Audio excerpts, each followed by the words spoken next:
All right, so we have 3 more lectures of actual content, and we have a question already. What's the question?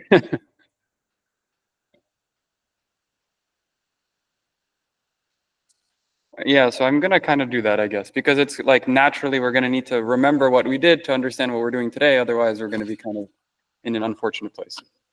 So I'll spend I feel like I always end up spending like 10 minutes at the beginning reviewing what happened last time anyway. So I will do the same today. Okay, so last class, and that's what we're gonna start with, is reviewing that, was this idea of classification and specifically just handling the case of what is called binary classification, where you just had 2 classes. And this means your labels just had 2 elements in it, and we called these the classes. And I'll get into this, but this is the only one note, is like, I talked about the intuition of this like cross entropy loss, and I just like completely butchered that whole explanation last time, because clearly I didn't know what I was saying. So we're gonna review that briefly as well. So just to know, if you rewatch that, you're gonna be like, what was I saying? Okay, so what happened? What happened was like we moved to the classification setting, which is different than the regression setting in the sense that these labels now have no notion of order, and usually it's like the small or like finite set of elements. And then we call these things inside the set the classes. So we'd have like class 1, class 0, class 1, class 2. So here you have 3 classes. And then we were like, okay, the thing that we really care about is minimizing this estimated loss using the 0-1 loss. But the problem was that the 0-1 loss was like not continuous and it was hard to optimize. And so instead of doing this like ERM approach of directly minimizing the estimated loss, we said, okay, let's go through this like F-Bayes path to see if we can do it a slightly different way. And this is a very important kind of intuition to have. And like sometimes in machine learning courses, this story will not be told, and it will be told in a slightly different way. But let me just say what happened here. So there is this thing called F-Bayes, which is the best possible predictor we could imagine to output, regardless of having the class of all possible functions, and really minimizing the expected loss, where here the expected loss is this using the 0-1 loss function. Turns out that if you like expand and calculate, simplify this thing, you get this very important expression that says that the best possible predictor for the 0-1 loss is the one that picks the argmax label or class from the probability distribution, or this is the PMF, but for discrete random variables, it really is the same as the probability of your class Y given the input X. Okay, and this should make a lot of intuitive sense. It's like there's a bunch of different classes. These are these Ys. And the best one you could pick is the one that has the highest probability of being seen given your current feature X. Okay, and this gave us the what we were going to do next. So I guess the idea of how we're going to solve this problem is to just estimate this thing. Okay, and a lot of times what you might see in machine learning courses is people will just say, okay, if we want to predict what class or what label something is, let's first learn the probability of each label, and then just pick some way of choosing whatever class you want based on these probabilities. And then they'll say a natural way to do this is just to pick the one that has the highest probability. But here, this is more mathematically sound in the sense that this tells you this is actually the best you can do. And so it gives you a lot of motivation that let's learn the probabilities, let's learn these conditional probabilities of our classes, and then with that, let's make our decisions. And here it tells us this is the best way to make decisions. If you care, once again, the important thing was that this derivation assumed the 0-1 loss. Okay, so very important. So then what really happened is that what we did was we tried to estimate this thing, and then once we had that, we then just had this really simple kind of learner on top of it, which just picked the argmax thing. Okay, and all that we did last class was considered a subset of the general classification setting. And that subset was the case where you have exactly 2 classes. So the label set has just 2 elements in it. And this is a useful case to first consider because you build a lot of intuitions. And then what we're going to do today is consider the case where there's K classes. Okay. And the story was okay, we've seen how to estimate this kind of thing before. You can use MLE. The thing that changes now is that since the labels are discrete, and they're these unordered things, the classification setting, and since there's only 2 of them in this case, We don't want to pick a Gaussian distribution to describe them, but we want to pick something that's more appropriate, which in this case is a Bernoulli. A Bernoulli tells you, like, it assumes there's just two values a random variable can take, 0 or 1. So that makes a lot of sense. And so to learn the Bernoulli, it turns out you only need to learn one parameter. Like for the normal distribution, you might remember we just needed to learn like the mean and the variance. And we even assumed the variance was just fixed for some reason. But you could learn that as well. So here, just to learn this, we had this wonderful thing where it's described by one parameter. And this also makes intuitive sense. Like if there's two values it can take, this parameter, really what we saw is that this parameter tells you the probability of having the value 1. And then you can obviously just calculate the probability of 0 is 1 minus that. Okay. But the point is, to learn this thing, you just need to learn one number, or like, sorry, for each x, so this will be a function of x, you're going to need to learn this like parameter that is a function of x. It's just a number for every value of x. Okay, so that's what learning this thing means, learning a parameter. And then we went through MLE to learn this parameter, or like to estimate this parameter, sorry. I sometimes use the word like learn, estimate synonymously, but they're meaning the same thing. Okay, so we went through this whole thing. We got to this minimization problem over here, and then we saw, oh, there's some function that we need to minimize. This is called the negative log likelihood, and this is like its simplified form. And we said, oh, there's no closed form solution. Okay, well, first we tried to like calculate what the solution to this is by taking some derivatives, partial derivatives, and then I just told you that there's no closed form solution. So the way we're actually going to solve this minimization problem is using gradient descent. Okay. And all this was doing was just trying to get an estimate of that parameter alpha, because once we have that, we're done. Right? And that's what we got to. We ended up saying that, oh, this alpha star, this parameter that tells us everything we need to know about this conditional PMF, can be estimated by this sigmoid function applied to this linear thing here. And like roughly speaking, you should just think of this as follows, which is like you want to estimate some parameter, and now this parameter is between 0 and 1. So the natural way to kind of do this is to have some function that also takes values between 0 and 1, and that is what the sigmoid does for you. It's like you can first have a linear function which takes values between negative and positive infinity, and then you just squish that between the values of 0 and 1, because that's what your parameter values. Okay. So that's what we ended up with. We ended up with this estimate of this. And then using this intuition from f-Bayes, which is f-Bayes should be the argmax class from this based on this PMF. We changed this PMF to now be an estimate of the PMF using the maximum likelihood parameter. And then we said, okay, now our binary classifier is really just the thing that picks the argmax label based on this PMF. And then there was multiple ways to interpret this, because this PMF only takes two values of y, right? The PMF can only be y equal 1 or y equals 0. And so, yeah, there was multiple ways of interpreting this. You could think of it as since the parameter represents the probability that y equals 1, you just think of this argmax as saying, well, you output the class 1 if this parameter, which again is just the probability of y equal 1, is larger than 1/2, and output 0 otherwise. So this should make like, the probability is only a number between 0 and 1. If it's greater than 1/2, output the class that has the probability greater than 1/2, otherwise output 0. So that's your binary classifier. Okay, that's where we got to last time. And then there was just this one note, which was like, you can think of estimating this parameter, which is a number, like it's a number between 0 and 1, as a regression problem. And this parameter represents the probability of y equals 1. And so that's like the kind of thing you're solving in this regression. And now it's called logistic regression, because now these labels are between 0 and 1. And here maybe like the way I wrote it in the course notes is I called this y bin, which is like for the binary, oh, sorry, I called it y. I didn't call it y bin. I called it y logistic regression. So this is now a different set of labels, and these are the ones for the logistic regression thing. And these represent like the probabilities of your original class being 1, right? Because that's really all you want to estimate, is that parameter, which once again is the same as the probability of the original class being 1. And then turns out you can think of this whole thing as just a regression problem, where your loss function is this thing. And that was the term that looked very, very similar to like the MLE thing. So like it's not really a coincidence that this was chosen. It's this thing inside here. And it turns out this thing has a name, and we didn't get into the details of this name, but it's called the binary cross entropy loss, and I didn't put the word binary here.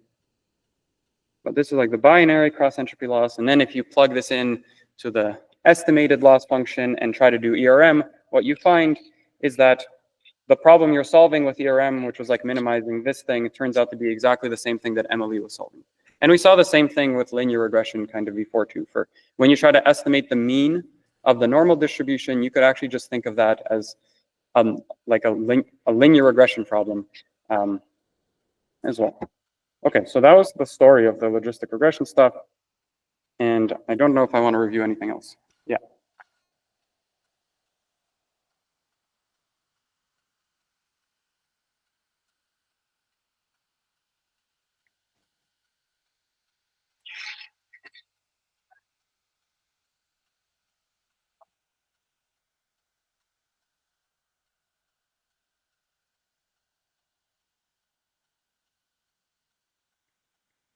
Yeah, so it depends, like, so we kind of seen this before for like the original, let's say like linear regression setting, right? We said there's like some mean value that your whatever normal distribution takes, but that mean changes depending on the feature value. So like if you're looking at houses with like 2 rooms, then maybe the mean price is going to be smaller than if you're looking at houses with 3 rooms.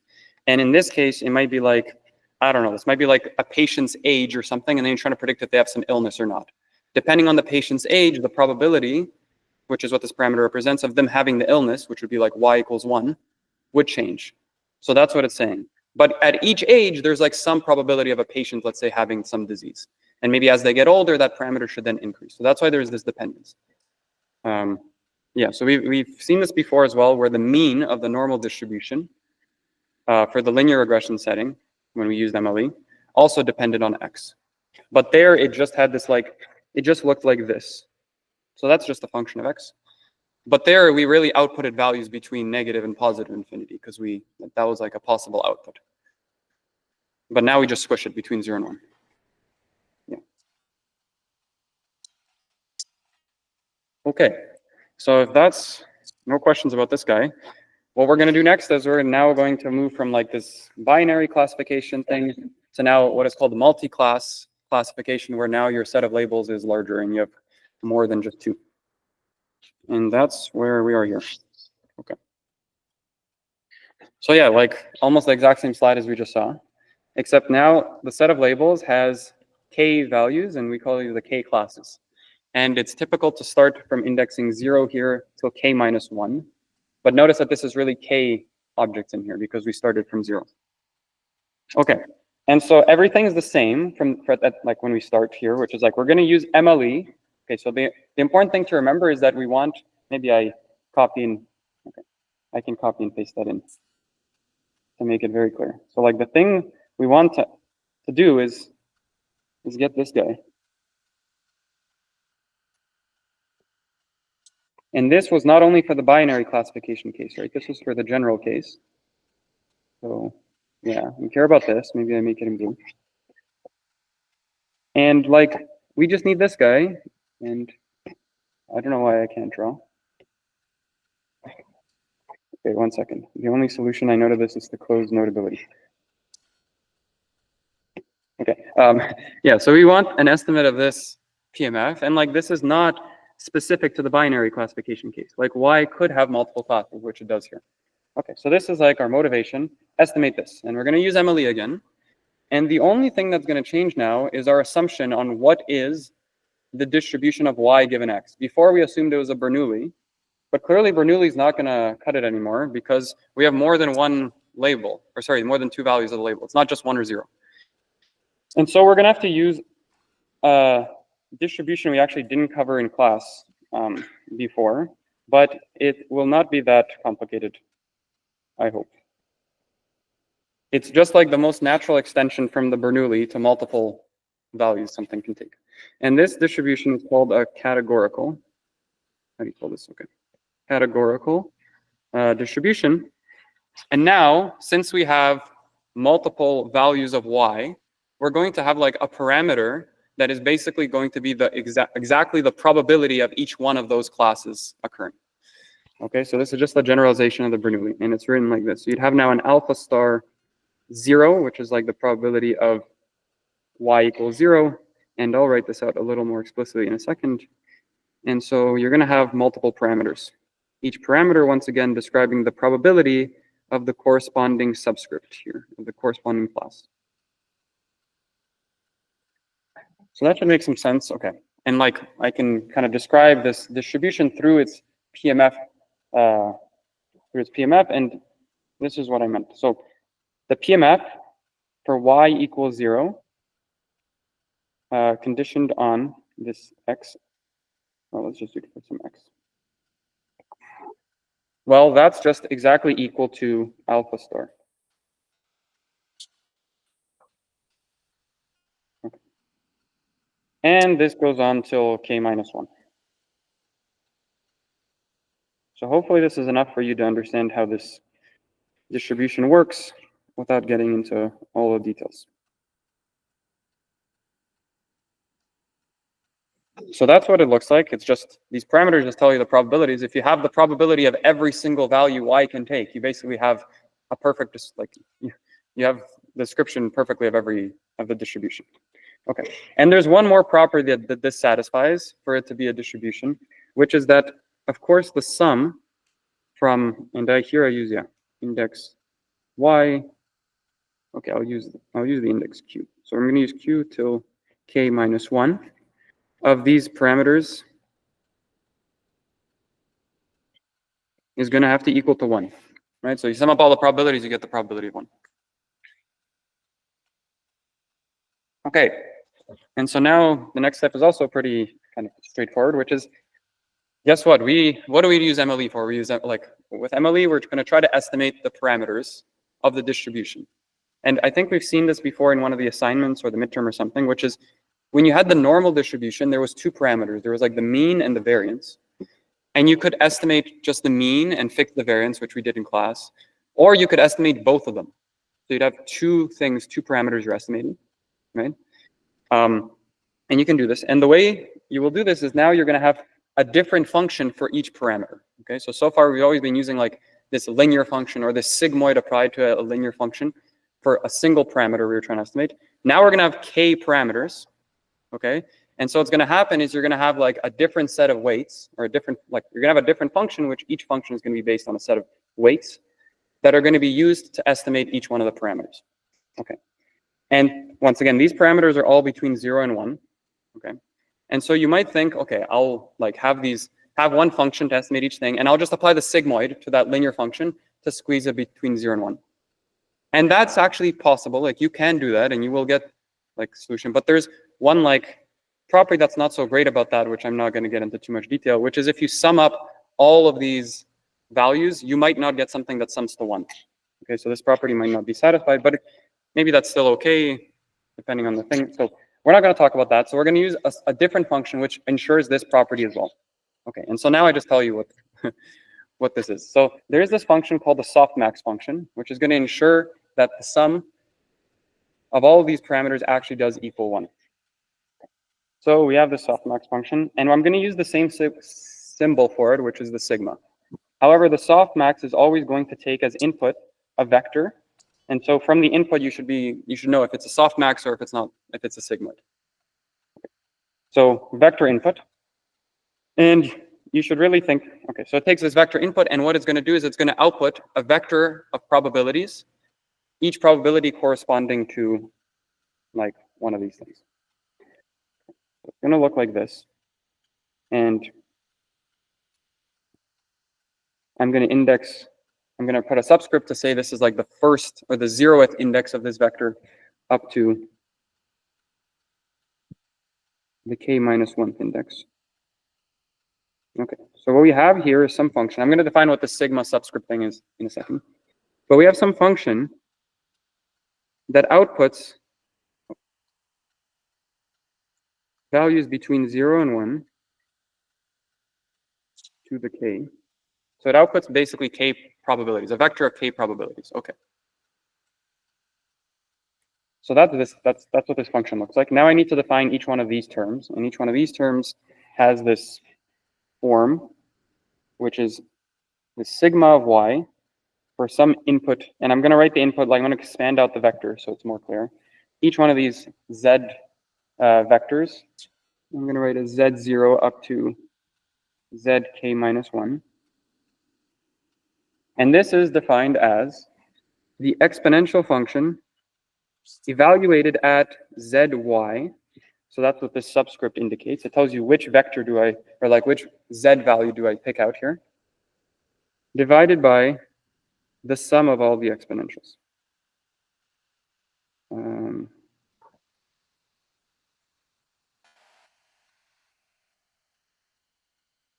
Okay.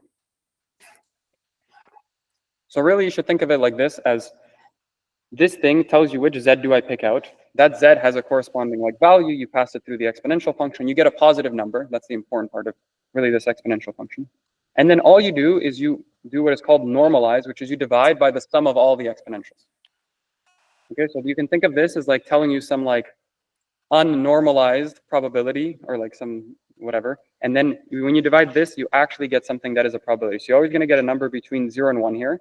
And then because you're dividing by this thing, which you may have seen in linear algebra and stuff before, you're doing like this normalization step, what you'll find is that it has this property where then if you sum up all of these sigmas from 0 to k minus 1,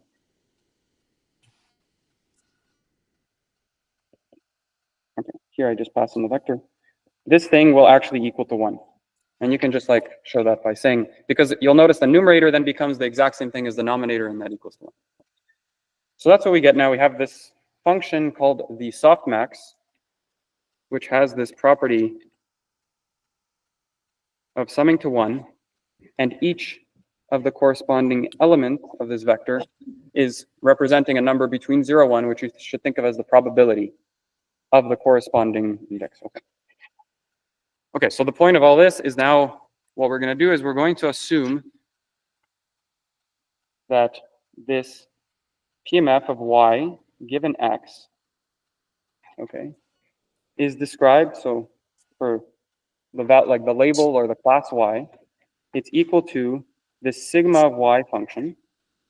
Okay, so this is just the corresponding index, sigma of y, somewhere in there. With now like a bunch of z's, and what are these z's going to be? They're going to be this like giant list of k linear functions. So I write them. So these are what the z's are. This is exactly like what we saw as the z's were in the, or the one single z was for the sigmoid.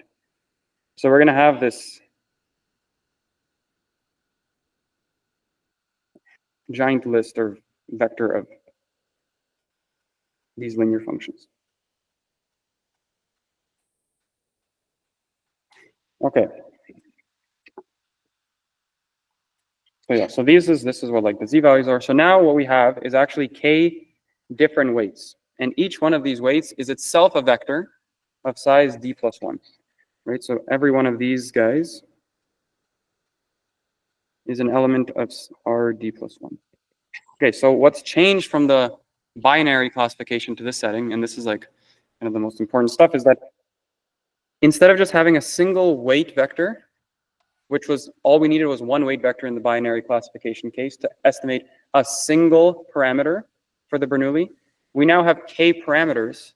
So we have k weight vectors, each of which is going to help us estimate that corresponding parameter. Okay.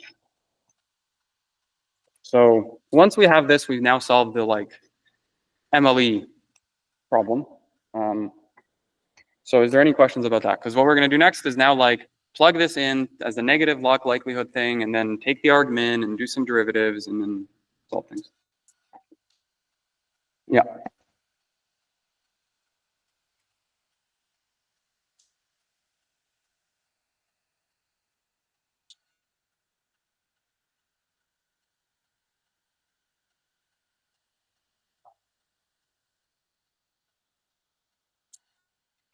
Yeah, so like, so this thing, maybe I can write one more thing. So this thing, what we wrote above is like, this thing is equal to alpha star of index y of x vector, right? And what we were doing was we were like, what should this function be? What should each one of these alpha star parameters be? And we are saying that each one of these parameters is going to be equal to the following. And yeah, so this thing is just some function, which is the function we are assuming that this alpha star takes. And it's a function that has some like nice properties that you would expect kind of alpha star to take, which is like, it's a value between 0 and 1, and it depends on x, right? So like at the end, this thing is just a number because it's the yth index of it. And that number is a number between 0 and 1, and it depends on x. But then there's all of these weight vectors that now are going to like describe what that function is. So if you change the weight vector, you're going to get a different thing, which is what we're going to do in MLE. In MLE, we're going to try to get an estimate of each one of these weight vectors. If we can estimate W star, we get the original parameters, because that's what our assumption was. Our assumption is the original, like the true parameters, are the following. And our goal now is just to find these weight vectors, because if we find them, or if we get an estimate to them, we really get an estimate of the parameter. And if we have an estimate of the parameter, then, well, then we have the whole, then we have every single conditional PMF value, which is what we needed. Yeah, so we're gonna get an estimate of each one of these weights. And then once we have that, we have the corresponding like softmax function for every y. So notice like softmax of y reuses all of these weights in the same way. The only thing that is different is that the numerator will pick out the yth set of weights. So like it'll pick out the yth one here. So that's what like that thing will be here. So yeah, so to get every one of these sigma y's, you just need all these to find what these weight vectors are. I don't know if that answers that. So the weights are the same, like the same weights are used for all the classes, but the difference is that the index y is different. And so the function, like sigma of y, is different for each class. So like y is your class, which is like tells you which parameter you're going to be estimating, or like which parameters does this describe. And what changes is the numerator of the function. So for a different class, you use a different numerator of your function, and that numerator is going to depend on this y. So like you can think of this as giving you some number, which is kind of like the larger it is, the more probable that class is going to be. And that's going to depend on like a specific set of weights. The reason it depends on everything, and this might be a bit like deceiving or like confusing, is because you need to normalize by all of the all the other class basically values. If you didn't normalize by this, then you'd get numbers that are like larger than 1 potentially. And so then you wouldn't have a probability. So like the reason it depends on everything is because of this normalization thing. But that's the same for all of the sigma y's. And so really the numerator is the important thing, which is what this like y will pick out.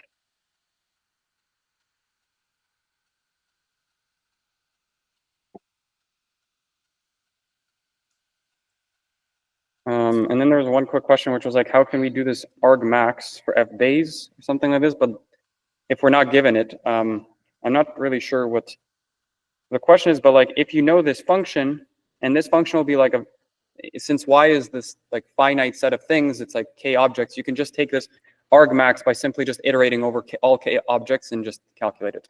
So if you remember kind of from optimization stuff, if you have a discrete set of things, if it's a pretty small set, you can just check all the values and pick the largest. So that's how this argmax gets calculated. And we usually think of k as being kind of small. And that's what we're going to do. We're going to calculate, get estimates for all these, and then you're just going to like pick the one that has the largest value, the largest probability of a class. Okay, so now all we need to do is get an estimate of all of these parameters.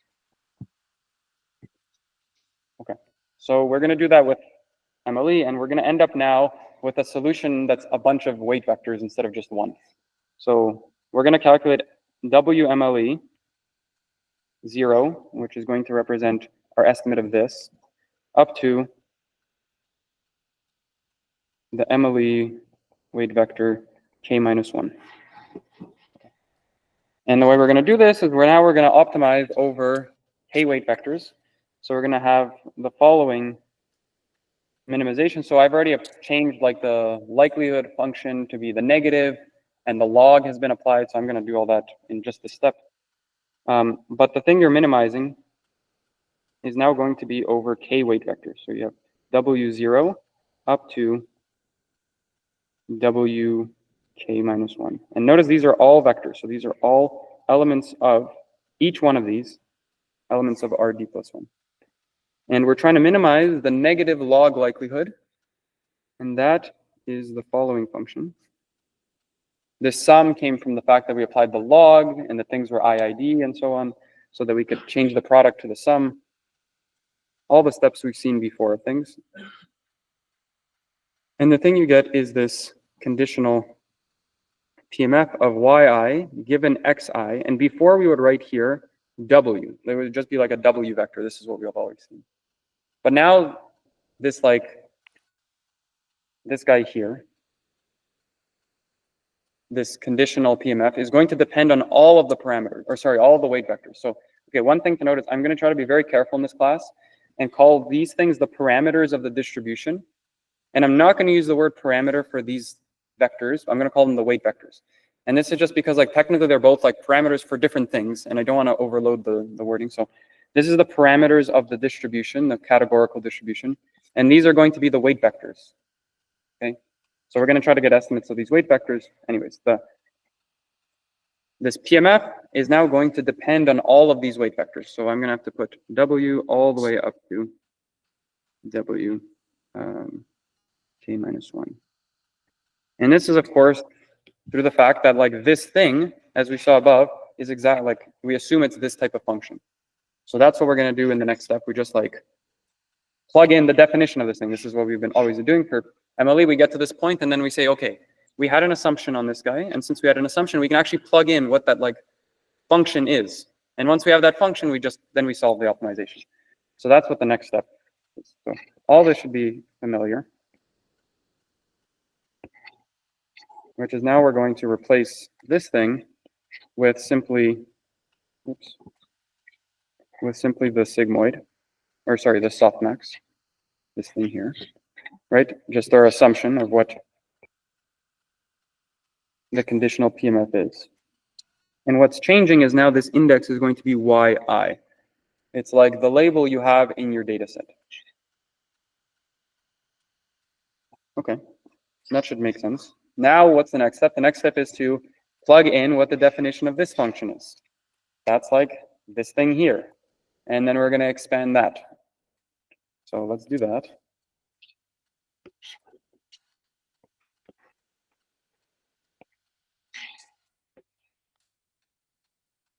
So I just copy and paste.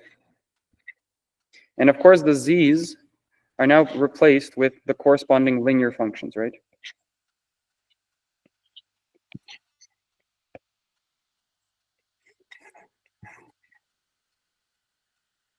Okay, so the zy is no longer zy. It's the corresponding linear function with using weight vector y, like subscripted y. So you have x transpose wy. Okay. And so in this case, it's yi, right? It's the actual yi from your data. And then in the subscript, you have all of the weight vectors. So you'd have a q here. And transpose. Okay. Once again, just replace this. And this should all kind of like be sort of still checking out, like, what is this thing one more time? It's like the probability of your class yi. What did we end up with here? We ended up with a function that's just like a number, which is going to be larger, the larger like this thing gets predicted for your class yi. And it's normalized by like the sum of all these things. So this thing is really like the probability of this yi. And you're trying to find the weight vectors that best estimate the true probabilities. So these true weight vectors. Okay, so now we're gonna just do math and solve this problem. There's like maybe no more intuition to the story here. Okay, and to do that we need like one more, like it's basically the log property we've seen before, but for division of things. So like the log of a over b, similar to the log of a times b, will now be log of a, and instead of plus you get log minus log of b. So we're going to use that here, obviously. Okay. So let's do that.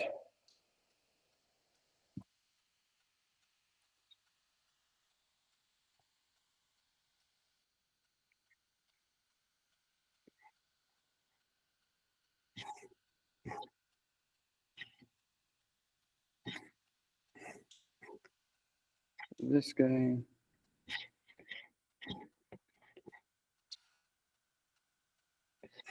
So we have log of the numerator, right, minus the log of the denominator.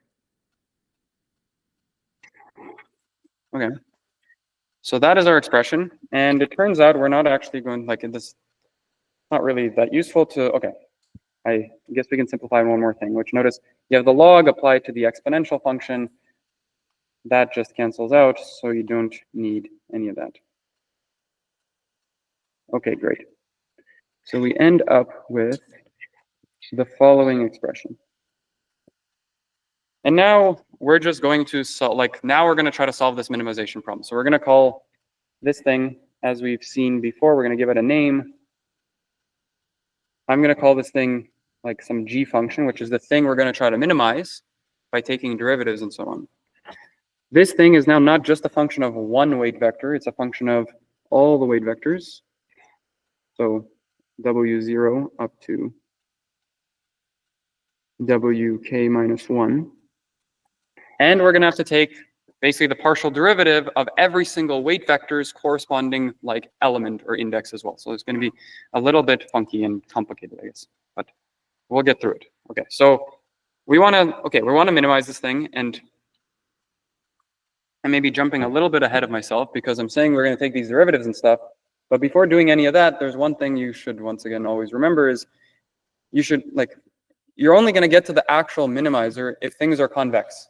And once again, we are in luck here because it turns out this function is indeed convex. And so if we just take the partial derivatives and set them to 0, which we're going to find out we can't actually set them to 0, but if we try to minimize this thing using gradient descent, we will actually get to the minimum.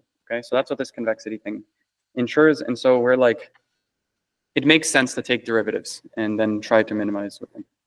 Okay. So before I do that, is there any questions about how we got to here? Because like the next, I guess, 15 or so minutes is just going to be some calculations of things for this case. Yeah.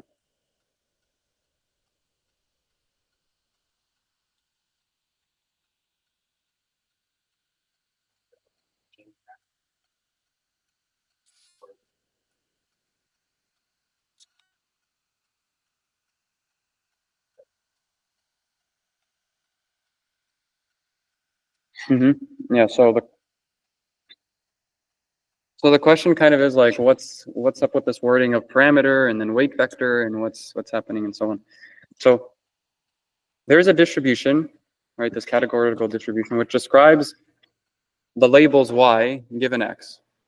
And it turns out that this thing, well, at least it's PMF, right? So its PMF is this P of y given x, has a special form, like it's a function, right? And it turns out that if you just knew, and I guess it's not just, there's like, if you knew these k parameters, you would know this function precisely. Like you would know everything about it. Because here I've told you that this function only takes 6 values, or k values, and the value of each one of those things is this corresponding parameter. Okay.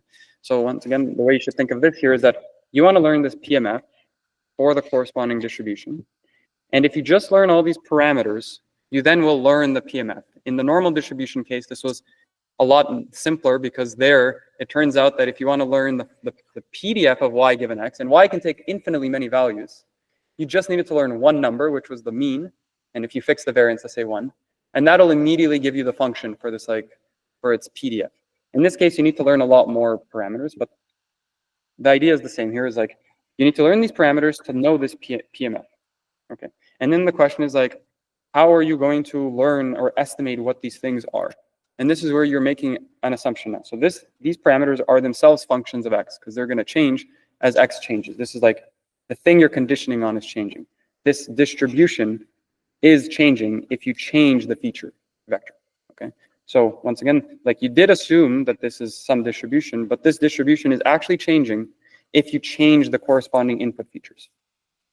Okay, so for each input feature, you're assuming it's categorical, but it could be a different categorical depending on your feature. This should make some sense. Like the probabilities of each one of the classes can change if you have like a different input. So like if you're predicting, let's say, pictures of things, like the labels of like, what is this picture? Is it a cat, dog, whatever? If the picture changes, you probably expect that the probability that what the picture is going to change as well. But at the end of the day, it's still this distribution, the categorical. So then your goal is to learn these parameters. And at this point, to learn these things, you need to like, well, you need to do something, like the way we at least learn or estimate these things is we make an assumption of what do these what does the function look like?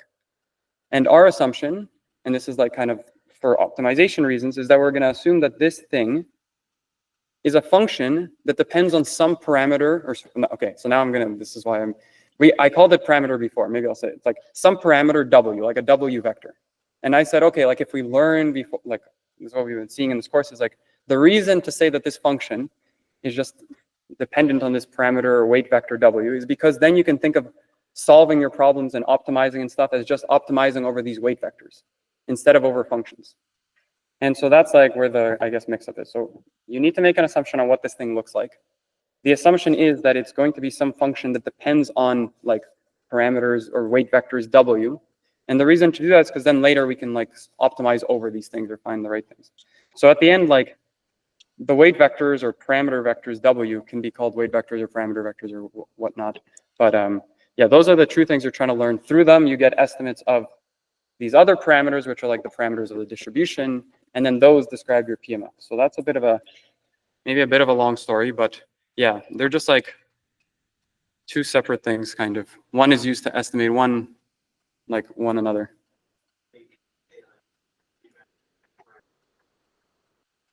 Yeah, so like, yeah, I guess that could also, like, each one of these alphas is a parameter, and each one of them is a function itself, like each one of them is a function, which itself depends on a different parameter called W, okay? So each one of these like parameters that describe, and they're parameters for, like, this is a parameter describing a distribution, or like, well, describing this PMF. And then the parameters that this depends on is actually describing this thing, this function. So yeah, they're parameters for different things, I guess.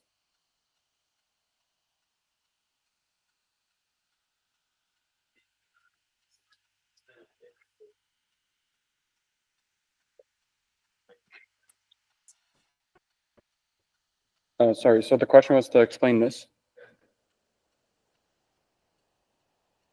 Yeah, so, okay, so maybe I say this one more time and then move on, but like, so you can think of, you might just try to estimate, you might just assume each of these things are a linear function. That might be like the simplest thing. Like, we need to assume this is some function, so you could just assume each one is a linear function with its own parameters W, like, or weight vectors W0, and then this one might have its own weight. And you could do that, but then what do you end up? You end up with like a function that could take values between negative and positive infinity. So the natural next step is to then apply some other function on top of this to squeeze it down between 0 and 1. And so you could just apply like this sigmoid, or maybe like, okay, one thing you could do is also just try to make it first of all positive. Like you wouldn't want the probabilities to be positive or negative, so just positive. So if you apply the exponential to the z is the linear function, you get a positive number, but now it's between 0 and positive infinity. Okay, so now you would have a linear function which can be between negative and positive infinity. You apply an exponential function, it gives you a function between 0 and infinity. And now what's left is to squeeze this thing down between 0 and 1, and also make sure that that each one of these like values is also going to sum to 1, which is this property. And so the way you do this is by like depending on all of the other weight vectors as well. So this is like the dependence on all the other weight vectors. And then you're just dividing by the total sum of them. So this is really to ensure this property and to have the interpretation that like this is a probability. So this is itself an element between 0 and 1.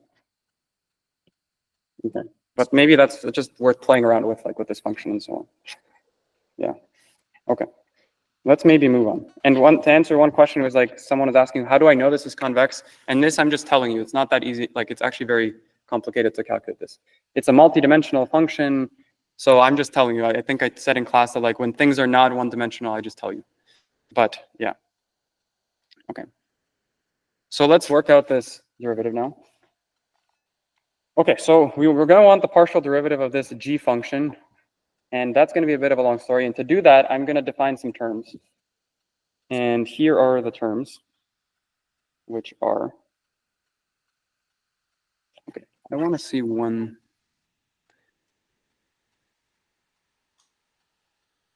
Okay, let's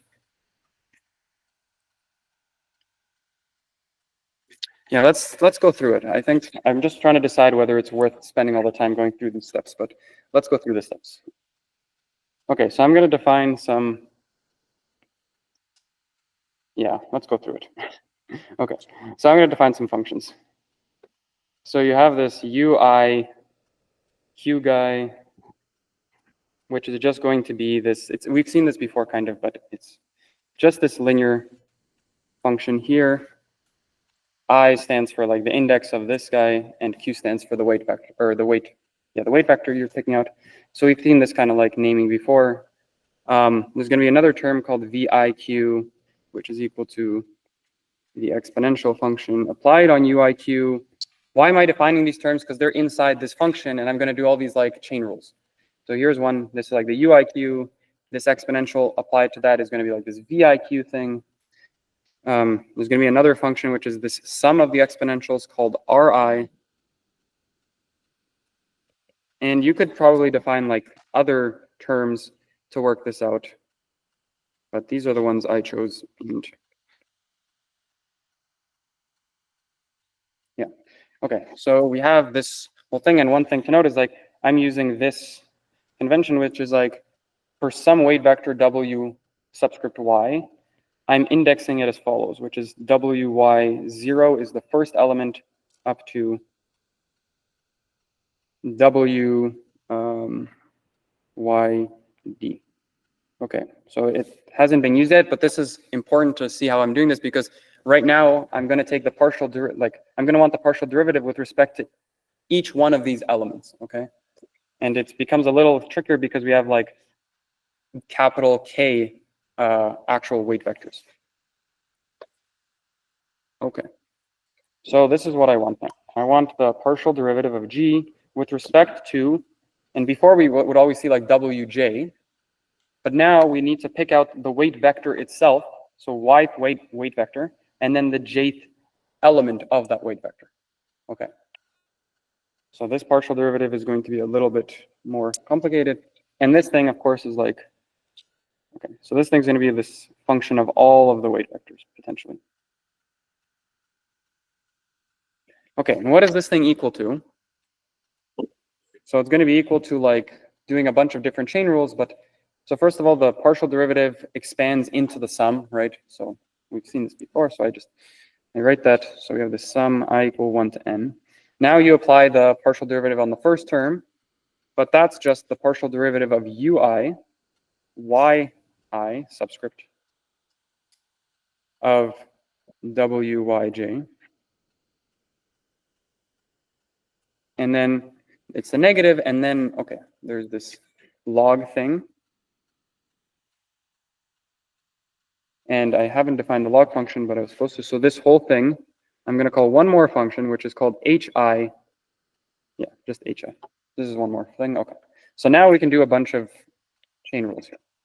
So the first one is we want to take the derivative of hi with respect to ri.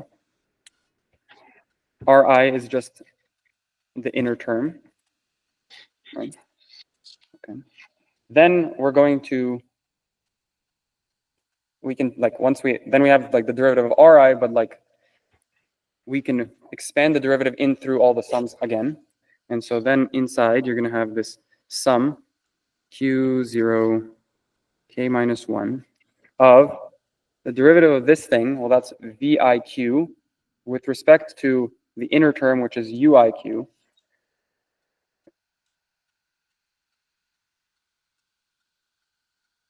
And then finally, you get the partial derivative of uiq with respect to wyj, which is the thing you wanted. Okay, so you can see what I mean by there's quite a few steps to this. But once we calculate each one of these derivatives, which we can do in a second here, we plug them in and then we get the solution. So let's do each one of these.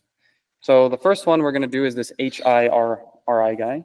And that one's quite easy because HI is just log of Ri, and we know what the derivative of log is. So the derivative of log of something is 1 over that something. So it's just that simple. The next derivative is this, like, let's do the VIQ one. VIQ is just an exponential function of something, but the derivative of an exponential function of something is just the function again. So nothing changed actually there. Okay. And now there's two more derivatives which are going to be a little bit annoying to write. And so we're going to need to introduce one more like kind of notation or function.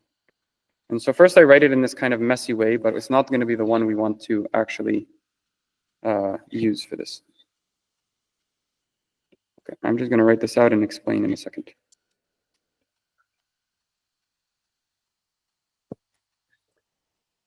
Derivative of this guy with respect to Wyi or Wyj. Notice that this thing depends on WQ, so the qth weight vector. So if you want to take the derivative of Wyj, this thing is only going to match, like, so this is talking about the y weight vector. So you're only going to have terms from the y weight vector if this corresponding like weight vector here matches in index. So if these two match, then you actually have a function that will contain terms like this. Otherwise, you end up with a different weight vector that's going to contain other index like elements which are nothing to do with this guy at all. So that's just always going to be 0. So that's this otherwise case. And then in the case where y matches q, you actually have something to take a derivative of. It's like the function is actually, the terms are there. And so then you get the xij term, which we've seen before. So this is like what we've seen before from this function, except for this case now where if the weight vector indices don't match, then you get 0. And you can imagine plugging this in to here with this like cases is very weird and annoying. So there is a function that simplifies this. And so I introduced that function now. And this function is called like the indicator function. And it allows you to write these like conditional things as one line functions things. Okay, and it looks like this. You write it with this like I for indicator, and you subscript it with a set, Z. And the indicator is, or the definition is like this, which is you have some set, it takes as input as some element, and this thing will equal to 1 if the Z belongs to the set and 0 otherwise. Okay. So why is this useful? Well, it's useful because you can rewrite the above thing as, so you want it to equal to this xij thing, right? But only when y equals to q. So what do? You define the indicator here, function of y. And when do you want it to equal to 1? Because you want it to be like 1 times this term. Well, when the corresponding set, so when y equals to q. So you make the set just have one element q. Okay, so you will see this indicator thing a lot with this multi-class and softmax stuff. So I introduced it. This allows you to write in this one compact way. And then the one last partial derivative is this one, because now here you have like the index yi. So I mean, the only thing that changes is the q to yi. So I'll just write it up. So then we can just very clearly plug them all in.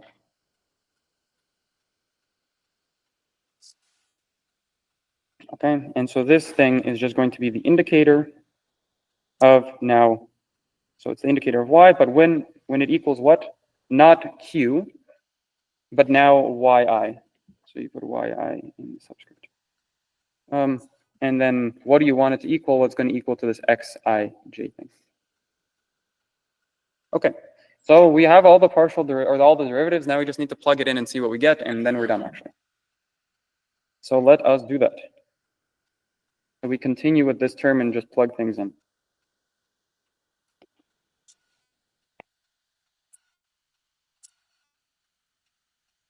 So this thing we just worked out is the first guy. It's the indicator of the set yi of y times xij. Okay, then there's a minus sign.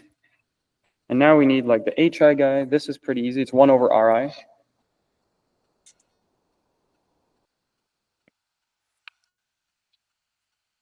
Okay.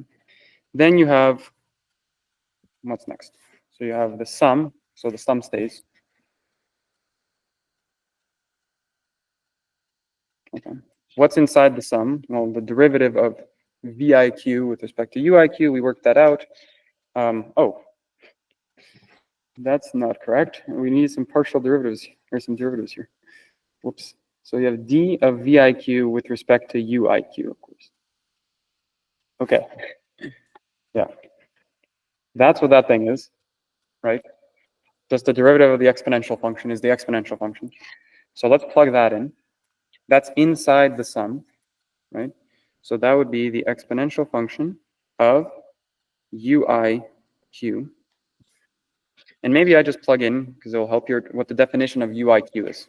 UIQ is XI transpose times WQ. Okay. And then finally, we need this last partial derivative, which is right here. Okay. So I just copy and paste it.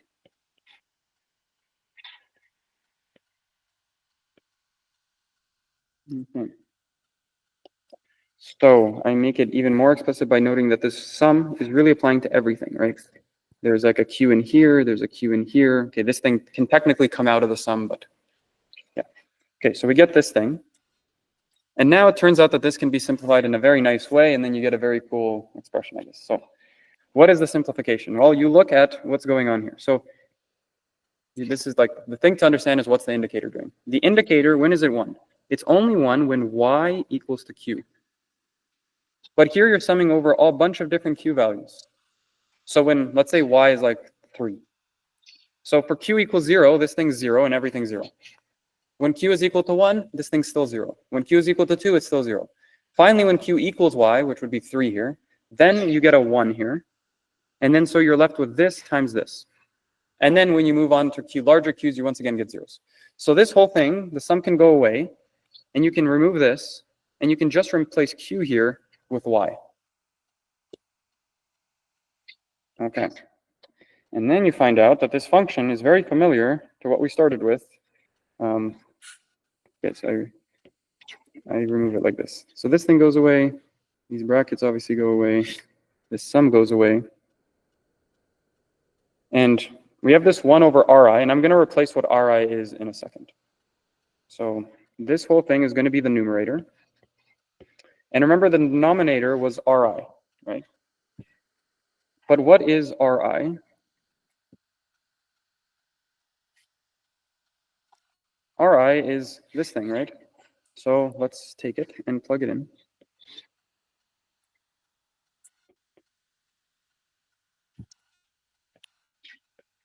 Okay, and then we need to replace UIQ with what UIQ is, and that's just XI transpose WQ. Okay, and let me make this even more familiar to you. I'm going to take this guy and just pull it out front, or out back here. And you might notice that this term looks very, very similar. I mean, it's exactly the softmax function. So inside the derivative, we have the softmax function. Okay. And so we simplify this by saying that this really is the softmax function for the qth index of all the weight vectors. Okay. And so I will do that. And then we're going to also apply the negative sign inside. And so we're going to change the two terms around. So all that is to say that we end up with the final expression, which has a very nice form, which is the following. It's the softmax for, oh, this q should have been y, right? This is the whole thing I was saying, and then I never did it, which is this thing's, when the q equals y is the only time when you actually get a multiple of 1 there.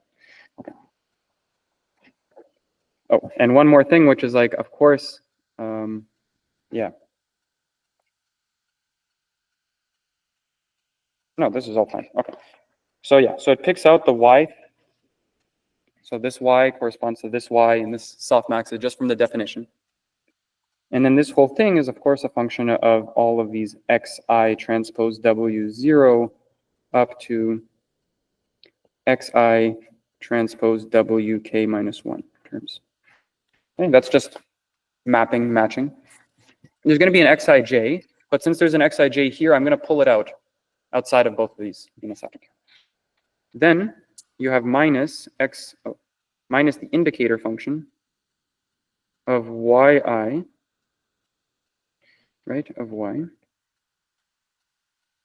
And then all of that is multiplied by xij. Okay. That's the end. That's like the partial. So what is this whole thing? Let me just remind you where we started with, which is, I mean, I guess we didn't start that far away, actually, which is the following. Okay. So this thing actually has a very nice form, and you might notice that it actually looks very similar to the derivatives we've seen before, which is it's a sum. Oh, there's no minus sign. There's a sum of objects from I equal 1 to n. We've seen this in the softmax or in the sigmoid case before. We've seen this in the linear regression MLE thing, which is it's a sum of things 1 to n of the corresponding function you're using to predict the parameter, right? Minus the actual kind of like what we would call the label, and this is kind of like the label. So it's like only 1 when y equals to yi times xij. Okay, that's all I want to say. But I want to say that this expression is once again very, very similar to what we've seen for the gradient or the partial derivatives before. Okay, and when we get to here, we have this partial derivative and stuff, and this is, I just want to be clear, this is for all classes or labels y in our set of labels, and indices like weight parameter or weight vector indices j, which we've seen this before. This is an element of R of d plus 1. Okay. So it's the same thing for all of these indices, except for the fact that like you just plug it in, right? This is what changes. But it's the same looking partial derivative. Okay, so now what do we do? Well, like you might try to solve this system of equations by setting all these partial derivatives to 0, and then solving for each one of these terms, like each one of these things here. But it turns out if you try to do that, there's once again no closed form solution. And so you really are in a place where you would like to use gradient descent. Okay. And so yeah, so we use gradient descent, and now the gradient descent update rule, like you really need to update all of these things simultaneously. And I'm just going to write it in like k different gradient descent steps, but you should, okay, I'll explain in a second. So you have, what's the gradient descent update rule? The gradient descent update rule says you have like some weight vector, right? And here we're going to have to choose a weight vector. So we're going to pick the yth one, which is just a variable, right? And the t plus 1th weight vector is equal to the tth weight vector minus eta of t. And then you need the gradient, okay, and I'm going to leave this without the subscript for a second, of your function that you're trying to optimize. So that's this g function of, yeah, so this is just long function.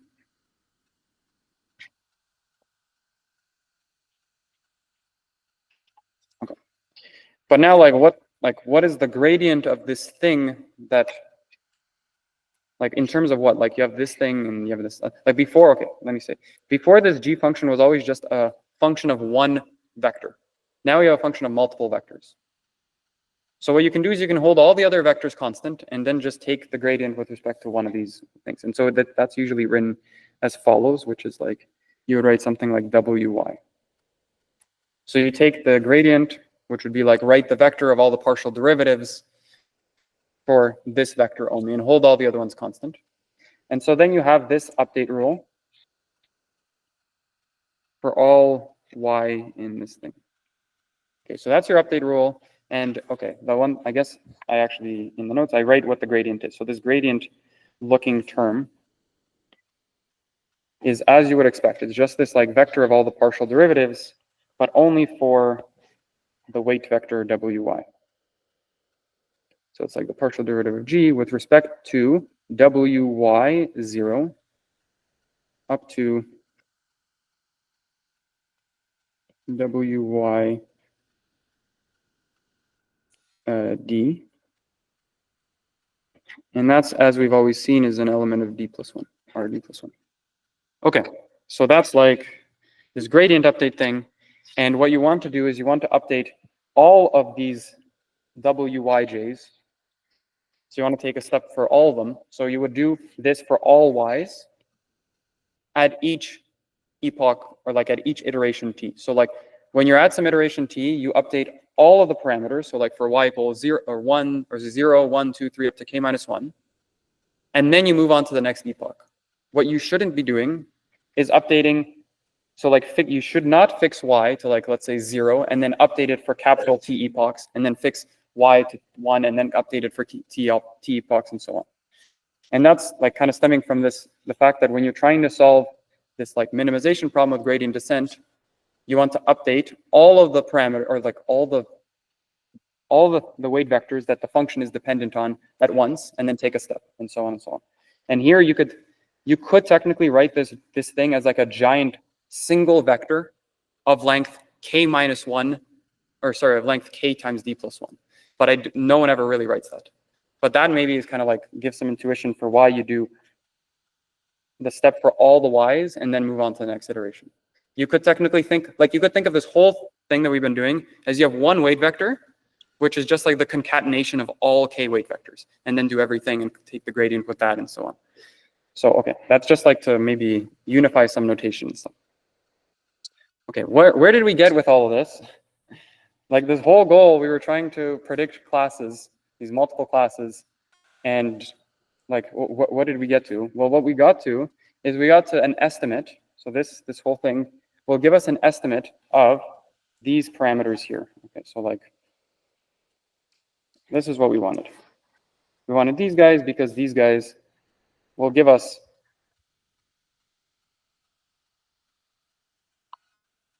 these guys will give us all of these parameters here. So like, I copy this. So like we ended up with something that's like an estimate to all these WMO, like these weight vectors. And the reason this is important is because now we can say that this thing is approximately equal to something like this.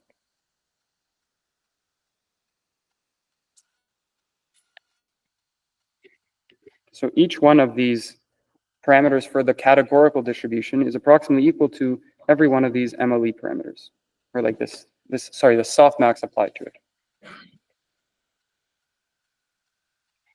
Okay, so that was the whole point, is that now we got an estimate to the categorical distribution. Okay. So now going back to like what do we do when we know the PMF of this whole thing, is what we do is we can then solve for F base. And that was, okay, I just write it out since it's quite small there. So what we end up with at the end is a multi-class classification learner.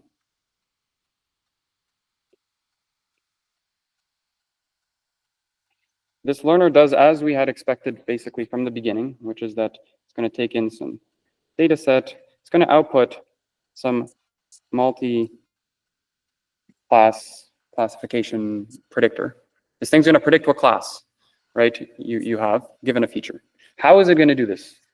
Well, to do that, you should remember it's that, so we have this equation that f base, right, of some weight or some feature vector is equal to the argmax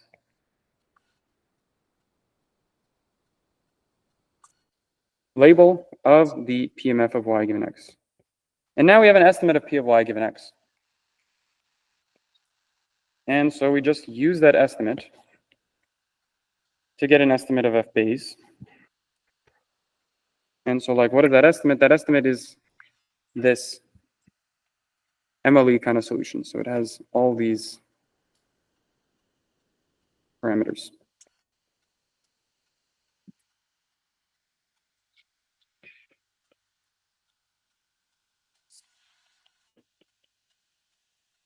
Okay. So it's this thing, but remember this thing is just exactly equal to that softmax function with the subscript y. That's like, this was the assumption we had of this. And so that, yeah, so that's the definition of this multi-class predictor. So use MLE to find these parameters, then you have an estimate of the PMF, and then just simply calculate, you do this argmax. If you have like 10 classes, just like literally look through the 10 values and pick the largest one. Okay. So that's the MLE thing. Like, it's basically the same story we had before, but now we just had k parameters instead of one parameter. So we had k weight vectors instead of one weight vector. And then we solved for the weight vectors by using gradient descent. Then we plugged it into this f-base thing. Okay, turns out there's an equivalent thing to what we saw before, which is you can think of this. Okay, so you can think of this as this two-step process like before, which is before we thought of it as you estimate this, and then you take this argmax thing. But estimating this before meant like, oh, you estimate one parameter. That parameter gave you this thing entirely because that was the probability of y given 1. And then you just do 1 minus to get the other one. And we could think of estimating that parameter as this regression problem using logistic functions. And so we called it logistic regression. Now we need to estimate k parameters. So it turns out that you can think of this again as a regression problem, but it's going to be called softmax regression. You're going to use softmax functions. And instead of estimating, like once again, instead of estimating one parameter, you need to estimate k. And so now you're going to see something we haven't really seen before with regression, which is your labels are now not going to be just like a one-dimensional object, but a k-dimensional object. Okay. And so yeah, so and then everything like looks the same as like things just work out nicely. So now your labels are this vector of length k, taking values between 0 and 1, representing probability values. And it's the probability of each class. So now you're solving the regression problem of trying to learn the probability of each class. Okay, and that's like this like continuous ordered thing. And you have k of these things. And it turns out that all the things we saw from before apply in basically the exact same way. So yes, this is maybe the most important thing, is now your labels are these things. So I call it a new set like y softmax labels. And you're representing these things, which is these like PMF values. These are the things you're trying to learn. Okay. And to do this, since the original data, right, your original like classes and stuff were numbers like 0, 1, 2, 3 up to k minus 1, there's some like mismatch between what the data looks like and what this set of labels is, right? These things are vectors of length k. Your original data was just numbers. So there turns out to be a very natural like mapping between the original labels in the data to this set so that you can do this regression problem. And this is the mapping. So you just represent it by what are called one-hot vectors. So maybe I put this. I wrote it in the notes, but this is like the terminology. These are things called one-hot vectors. Okay, and this is the mapping. So like, if you started with 3 classes, right, then you would map class 0, right? So if you're in your data, you have the value of 0, you would map it to this vector, which is this thing, right? It's an element of 0, 1, 2, 3. This is just a vector of length 3 containing values between 0 and 1. So you map your data from class 0 to this vector, where 1 is in the 0th index. If you have class 1, it's a 1 here, and class 2 is this. And you think of this as being data that's saying like, when you have this feature or whatever, you got this class or whatever, and then this is representing that with probability 1, you should expect this class and no others. But then for certain features, you're going to find that, oh, some of the time you end up with like a 1 here, some of the time you don't. And so this like kind of the proportion of it is going to be the probability you end up actually estimating with this regression problem. Okay. So yeah, so there's this important mapping from data. In your assignment, I guess this is what some people want to know, is like in the assignment, you have to do this mapping yourself inside the actual like code or function. So I don't do this for you. It's because then you would have had to undo the mapping instead of do it. So like it's one or the other, but yeah. So this is something you end up doing in the code. I guess I try to explain it, but this is kind of where it comes from. So yes, so when you're solving this kind of regression thing, you need to do this mapping to match what you actually end up predicting with the softmax function. Okay. So how does this all work out? Like, what's the regression problem? What's the loss function and so on? So now the loss function we're going to pick is this thing called a multiclass cross entropy loss. It actually, okay, I guess I shouldn't give this away. So there's this multiclass cross entropy loss. It has some relationship to the binary one. And this is what it looks like. It's just the sum like of all from like the first label to the last one, k minus 1th label, of the log of the estimated probability. So this is like your y hat is the kind of like your estimated probabilities. Q is the qth index of that estimated probability.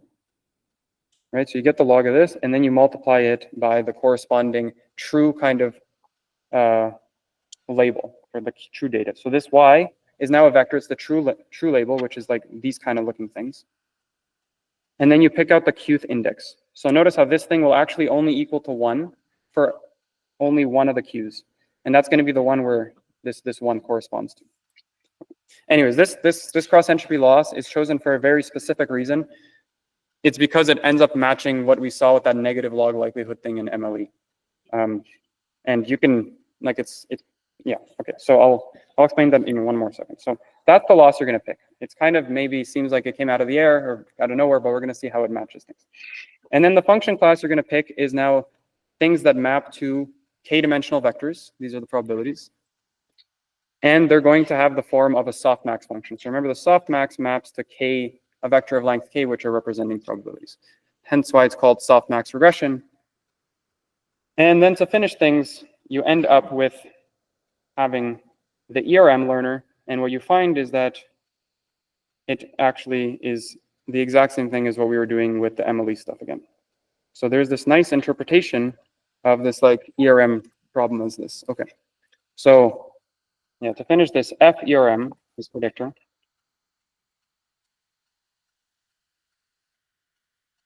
is a function of features x. Let's just remove that. Okay. So the definition of this thing, right, is the same as we've seen before. It's the argmin function from your function class, which is the softmax functions, of the estimated loss, where in the estimated loss, we're using the cross entropy loss function. We minimize this thing. To minimize it, you simply plug in the definition of the cross entropy loss. So that looks like 1 over n, sum I equal 1 to n. This is the estimated, the sample mean estimate part. That's like this part. And then you plug in the actual loss function. And that loss function looked like this. Okay. To make it even more clear, I just copy and paste it. We take this, we plug it in. And then we notice that, once again, a minimization problem doesn't get affected by a constant 1 over n. And so this thing is just equal to the following. Take out the minus. And what you will find is this is actually exactly what we were minimizing in MLE with, like, if you just properly compare these. Now this thing is a, like, since y is a vector, you just need to kind of map it correctly. But if you do the mapping, this turns out to be exactly the MLE solution we saw before. And I'm going to call this thing FMLE, where FMLE is this, is what I mean by FMLE. It's equal to the softmax. The softmax, right? This is a vector, softmax. I'm not using an index here, so it's the whole vector of X transpose W MLE 0 up to the kth. Okay, so in many machine learning courses, what you'll see is just the direct kind of, like, you'll directly just see that if you want to do multiple class classification, then you just start with this like softmax regression thing, and then kind of out of the, like, you pull out of a hat this loss function, this multi-class and cross entropy thing, and then you solve the problem we've always been solving, but it's always very confusing where this thing comes from. And so we started like with the other path, which is you try to do the MLE thing, and you find out that it actually, like, well, then you can just define the loss function to be the thing that you were minimizing in MLE, and think of it as a regression problem in this way. And And yeah, and so this ERM thing matches MLE when you pick the loss function to match things and so on. And the only last thing I wanted to say is there's an equivalence between logistic and softmax regression. You might be confused, like, why is there this softmax function? Why is there this logistic or sigmoid function? Turns out they're actually identical when k equals 2. And I explain it in the notes. It's a bit of a long story, but like, I was going to do it in this class, but I don't think it's worth, and I won't do it in next class. But the point is, they are really the same thing. So softmax is just a generalization of the logistic or the sigmoid or logistic function. So when k equals 2, they're equal, and then you can do it for higher things. So it turns out there's this nice relationship. Okay, I will end it here. Thank you.